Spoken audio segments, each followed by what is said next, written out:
করেছেন তাদের বিরুদ্ধে আমরা একটা কথাই বলতে চাই, আপনারা লুকিয়ে লুকিয়ে সার্টিফিকেট একদিকে নিচ্ছেন আর অন্যদিকে এসটি তালিকায় অন্তর্ভুক্ত হওয়ার চেষ্টা করছেন।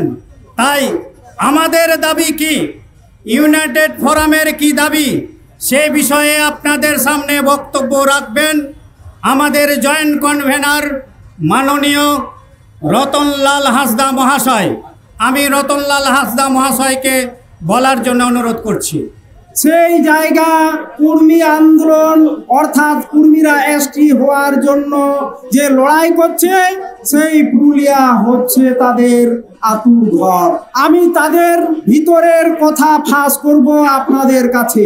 ইনাদের পূর্বপুরুষ ব্রিটিশ আমলে চাকরির লোভে নিজেরা এক সময় প্রচার করতেন এই কৃষিজীবী পশুপালক সম্প্রদায়, বলতেন আমরা ক্ষত্রিয়। 1894 সালে লখনৌতে ইনারা একটা সামাজিক সংগঠন তৈরি করলেন। সেই সামাজিক সংগঠনটার নাম হলো অখিল ভারতীয় কুড়ুম ক্ষত্রিয় মহাসভা। এই কুড়ুম ক্ষত্রিয় মহাসভার উত্তরসূরি বর্তমান কিছু কিছু মানুষ ইনারা বলছেন আমরা আদিবাসী। এক সময় আপনারা জানেন বিভিন্ন জায়গায় বড় বড় মহাসভা করেছেন, তার মধ্যে পুরুলিয়ায় সব থেকে বড় মহাসভা হয়েছে এবং লেটেস্ট মহাসভা হয়েছে ঝালদার ঘাগরাতে আর ঝালদা পুরুলিয়া জেলার ঝালদা থানার ইচাক গ্রামে। যে ইচাক গ্রামে পুরুলিয়া দেবেন মাহাতো মহাশয়ের বাড়ি, যার নামে পুরুলিয়া সদর হসপিটাল, দেবেন্দ্রনাথ মাহাতো হসপিটাল উনার গ্রামে। সেটা ছিল ওড়িশা, বিহার, যুক্তপ্রদেশ। সেই যুক্তপ্রদেশে তখনও মানভূম জেলা পুরুলিয়া হয়নি। সেই সময় সব থেকে বড় সভা হয়েছিল। ইনারা বলতেন মদ মুরগি শুয়োর ছাড়ো, বামুন দিয়ে বিয়া করো, মদ মুরগি শুয়োর ছাড়ো, বামুন দিয়ে বিয়া করো। কেন করলেন এই স্লোগান আপনারা অনেকেই জানেন। মুসলমান পিরিয়ডে এরা বিতাড়িত হয়ে সাঁওতালদের কাছে শরণাপন্ন হয়েছিল। সেই সাঁওতাল ধানমাঝি বাবা মুসলমানদের হাত থেকে রক্ষা করেছিলেন। আপনারা জানেন, আমি কারো ধর্মে আঘাত দিতে চাই না, বলতে বাধ্য হচ্ছি। ওনাদেরকে বলছে আমি রক্ষা করতে পারবো, তবে আমাদের ধর্মর কিছু আচার আচরণ পালন করতে হবে, আমাদের ধর্মটাকে নিতে হবে। সেটা কিরকম? আমরা যে শুয়োর বলি দিই, সেই শুয়োরের মাথাটাকে আপনাদের মেয়েদের হাতে নিতে হবে এবং হাতে রেখে নাচতে হবে। তাই করেছিল মুসলমান পিরিয়ডে সুলতানি যুগে। এমনি করে সাঁওতালরা সেদিন রক্ষা করেছিল। সেদিন থেকে এই মাহাতো কুর্মী সম্প্রদায়দের সাথে সাঁওতাল আদিবাসী বিভিন্ন জনগোষ্ঠীর সাথে এদের সখ্যতা। সেই সখ্যতার দৌলতে এরা বলছে আজ আমরা আদিবাসী। এনারা বলছেন আমরা আদিবাসী। আপনারা জানেন আদিবাসী হওয়ার কয়েকটি ক্রাইটেরিয়া আছে, সেই ক্রাইটেরিয়া এদের নেই। যদি বলা হয় ধর্মের দিক থেকে এদের ভাষা, ইনারা 2021 জনগণনার আগে আমাদের জনগণনা হয়নি কোভিড-19 বা করোনা কালের জন্য। তো সেই সময় পুরুলিয়ার বিভিন্ন জায়গায় লিখে দিয়েছিলেন কুর্মী সম্প্রদায় মানে মাহাতো ক্ষত্রিয় সম্প্রদায়। ইনারা বলছেন আমাদের জাতি কুর্মী, ভাষা কুর্মালি, ধর্ম সারনা। সেইখানে আমরা দেখেছি পুরুলিয়া যখন ছিল না 1956 সালে মানভূমকে ভেঙে পুরুলিয়ায় আসা হলো, তখন আমি পুরুলিয়ার কয়েকটি নেতার কথা বলবো এবং যে নেতার ঘরের ছেলেরা আজকে বলছে আমরা এসটি, আপনাদের জেনে থাকা ভালো। সেই সময়ের ইচাক গ্রামে যার কথা বললাম, বর্তমানের জেলা কংগ্রেস সভাপতি পুরুলিয়া জেলার নেপাল মাহাতো প্রাক্তন বিধায়ক, উনার বাবা এক সময় বিধায়ক ছিলেন এবং এমপি সাহেবও ছিলেন। তিনি বলতেন আমাদের ভাষা হিন্দি বিহার মে রহেঙ্গে। আর একটা দল বলতো আমাদের যে ভাষা মাতৃভাষা সেটা বাংলা, এই ভাষাতেই পর্চা রেকর্ড, এই ভাষাতেই চেক কাটা, এই ভাষাতে দলিল নথি, এই ভাষাতে সাত পুরুষের হক পাটা। যারা বিশ্বাস করতেন আমরা দেখতেন বাস্তবে কুমালি বলে কোনো ভাষা নেই। কয়েকজন যদি পরিবার মুন্ডা সম্প্রদায়ের হয়, ওনারা মুন্ডারি ভাষায় কথা বলেন। আমাদের সবার জনজাতির ভাইরা বোনেরা যদি 3-4 ঘর থাকেন, নিজেদের মধ্যে নিজেদের ভাষায় কথা বলেন।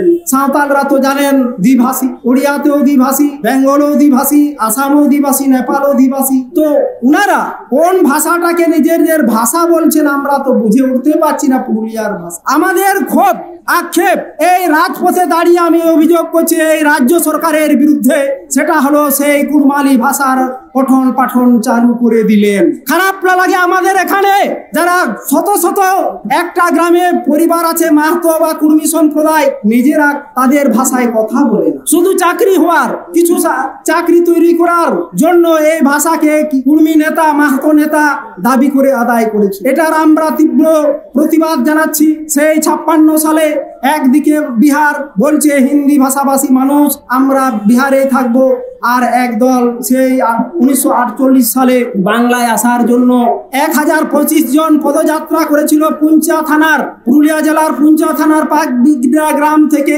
কলকাতা এসেছিল। তারাকে কারারুদ্ধ করা হয়েছিল। সেই ভজহরি মাহাতোর নেতৃত্বে উনি ছিলেন ভজহরি মাহাতো, উনি ছিলেন মাহাতো সম্প্রদায় বা কুর্মী সম্প্রদায়ের লোক। উনি গান লিখেছিলেন একটা টুসু গান, সেই টুসু গান শোন বিহারি ভাই তোরা লারবি ডাং দেখায়, এক ভারতে ভাইয়ে ভাইয়ে মাতৃভাষার রাজ্য চাই। এমনি করে সেদিন পুরুলিয়া পশ্চিম বাংলায় এসেছিল। আর সেই ঘরের ছেলেরা এখন বলছে, তখন কুড়মালির কোনো কথা বলেন নাই, একদিকে হিন্দি একদিকে বাংলা। আমরা আশ্চর্য হচ্ছি, আমরা আরো আশ্চর্য হচ্ছি। জোহার জোহার শব্দটা বছর 2-3 উনারা নিজেদের মধ্যে বলছেন। আমাদের আদিবাসী সম্পর্কের মধ্যে দেখা হলো, কুশল বিনিময় করার সময় উনি জোহার জোহার বলছেন, আমরা আশ্চর্য হয়ে যাচ্ছি। এক সময় বলছিলেন মদ মুরগি শুয়োর ছাড়ো বামুন দিয়ে বিয়া করো, এখন কি করছেন? পয়তা ধারণ করেছিলেন ইনারা নিজেদেরকে উচ্চ মানের উচ্চ জাতি বলে জাহির করার জন্য। সেই পয়তা বলছে ছিল পয়তা ছিল পাগড়ি হলুদ পাগড়ি বাঁধো। আপনারা চ্যালেঞ্জ করে দেখুন, কয়েক বছর আগে ওরা পাগড়ি বাঁধতো না, হলুদ পাগড়ি তো দূরের কথা, কোনো পাগড়ি বাঁধতো না, এখন পাগড়ি বাঁধছে আর জোহার জোহার বলছে। ওনারা বলছেন আমাদের ভাষা কুড়মালি, আমাদের ধর্ম সারনা।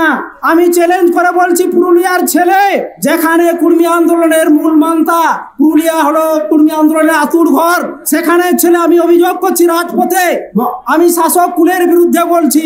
আপনারা কোন জায়গায় কোন নায়কে বা পূজারি বা পুরোহিত বা লায়া বা পাহান বাবা ওদের দেখেছেন? হিম্মত থাকলে আপনারা নাম দেন। আপনারা এই তথ্য নেই, অথচ আপনারা তারাকে আদিবাসী বলে চালাচ্ছেন। সবচেয়ে খারাপ লাগছে বিরোধী শাসকরা, বিরোধী দলের লোকেরাও আপনারা বলছেন আদিবাসী কুর্মী সমাজ, আদিবাসী কুর্মী সমাজ। আরে বাবা, আদিবাসী হতে গেলে সেন্ট্রাল গভর্নমেন্টের রেজিস্ট্রার জেনারেল অফ ইন্ডিয়ার অনুমতি চাই, অনুমোদন চাই। সেটা না দেখে আপনারা আদিবাসী আদিবাসী আদিবাসী বলে এমন আপনারা তুলে দিয়েছেন। এই আদিবাসী যারা সাংবিধানিক ভাবে বিভিন্ন সুযোগ সুবিধা ভোগ করে আসছেন, আপনারাকে শেষ করার এটা একটা চক্রান্ত। আপনারা আজকে বিভিন্ন উত্তর দক্ষিণ পশ্চিম পূর্ব থেকে এসেছেন, আপনারাকে ধন্যবাদ জানাবো।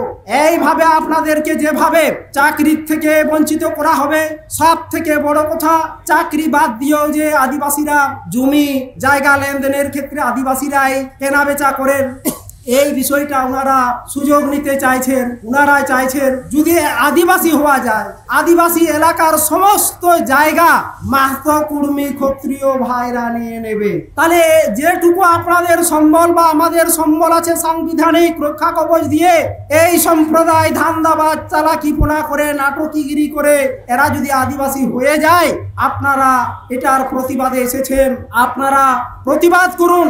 আদিবাসী শব্দটা ব্যবহার করবেন না, নালে ভোটের সময় কোন নেতা আমাদের আদিবাসী এলাকায় ঢুকবেন না। আদিবাসী শব্দটা ব্যবহার করতে গেলে রেজিস্ট্রার জেনারেল অফ ইন্ডিয়ার অনুমোদন দরকার। আদিবাসী বললে হয়ে যায়। কিছুদিন আগে আপনারা দেখলাম আমরা দুর্গাপূজা পরিপন্থী নই, আমরা দুর্গাপূজার পরিপন্থী। আমাদের কৃষ্টি কালচার যা আছে সেটা মেল খায় না দুর্গাপূজার সাথে, পুরে পুরে পুরে আমরা আছি। এই বিপরীত মেরুর কথা হলো আমরা কোনোদিন অশ্লীল ভাবে কোনো দেব দেবীকে আক্রমণ করিনি। ফেক এসটি একজন ফেক নেতা, আদিবাসী ফেক নেতা, জাল আদিবাসী, উনি বলছেন ওনার ব্লাউজটা কেমন হতো।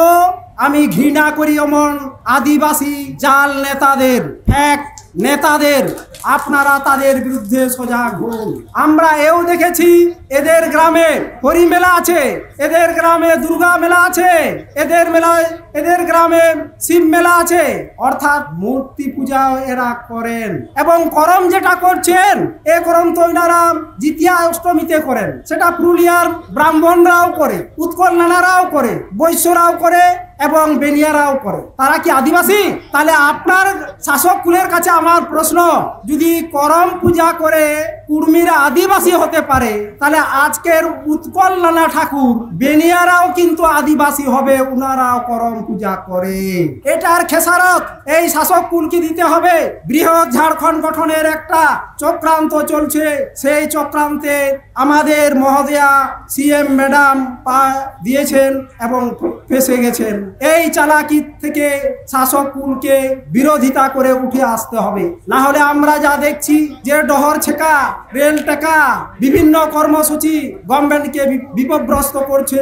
এই বিব্রত থেকে হাত রক্ষা করে শাসক কুলকে কঠোর হাতে বেআইনি আন্দোলনকে দমানোর দরকার আছে। আমরা দেখেছি 2004 সালে ঝাড়খণ্ড রাজ্য গঠন হওয়ার পর ওদেরকে রেকমেন্ডেড করা হলো, সুপারিশ করা হলো তারা আদিবাসী তালিকাভুক্ত যেন হয়। অনেক দিন পরে 2015-তে সেটা রিজেক্ট হওয়ার সঙ্গে সঙ্গে কি হলো, পশ্চিম বাংলায় সেই বছরের শেষের দিক থেকে পশ্চিম বাংলা আন্দোলন শুরু হলো। ডুড়কু বলে একটা জায়গায় মহাসম্মেলন হলো। সে মহাসম্মেলনের একটা বৈশিষ্ট্য আমাদের আদিবাসী গণসংগঠন বা আদিবাসী ভাই বোনদের জেনে রাখা ভালো। সেই আদিবাসী কুড়ুম ক্ষত্রিয় বা ক্ষত্রিয় মহাসম্মেলন যেটা হলো মাহাতো কুর্মীদের, সে জায়গায় সিপিএম এর লোক রইল, মানে বামফ্রন্টেরও লোক রইল, কংগ্রেস আয়েরও রইল, তৃণমূল কংগ্রেসেরও রইল, বিজেপিরও রইল, আসু ঝাড়খণ্ড পার্টিরও লোক রইল, মুক্তি মোর্চা পার্টিরও লোক রইল। আর আমাদের বেলা আর আদিবাসীরা আমরা করতে গেলে